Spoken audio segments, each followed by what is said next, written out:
बहुत समय पहले की बात है।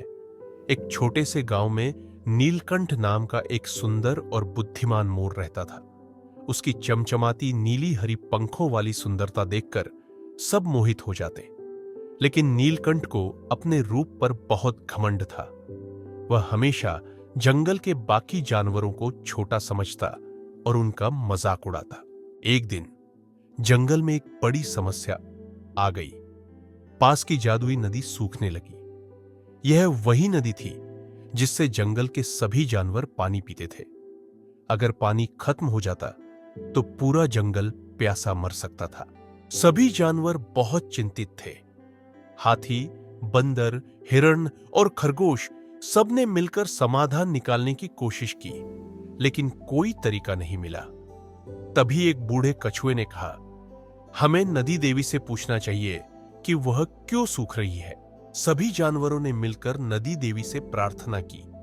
अचानक नदी से एक स्वर गूंजा, मैं केवल उसी के लिए बहूंगी जो जंगल के सभी जीवों का सम्मान करता है और निस्वार्थ होकर दूसरों की मदद करता है। अब यह परीक्षा थी। एक एक कर सभी जानवर आगे आए, लेकिन नदी नहीं बही। आखिर में नीलकंठ को बुलाया गया। नीलकंठ हंस पड़ा, मैं सबसे सुंदर और बुद्धिमान हूं। मुझे यह परीक्षा आसानी से पास कर लेनी चाहिए। उसने नदी में झांककर खुद को देखा और गर्व से कहा, देखो, मैं जंगल का सबसे अनोखा पक्षी हूं। मेरी सुंदरता के लिए तुम्हें बहना चाहिए। लेकिन नदी शांत रही।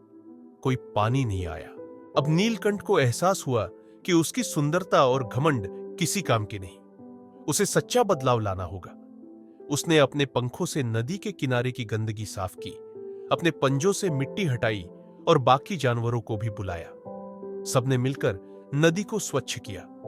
जैसे ही उन्होंने यह किया, अचानक नदी में पानी बहने लगा। जादुई नदी फिर से लहराने लगी और जंगल को जीवन मिल गया।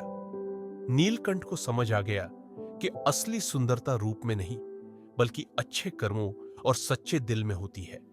उसने अपने घमंड को छोड़कर जंगल के सभी जानवरों की मदद करने का वचन लिया।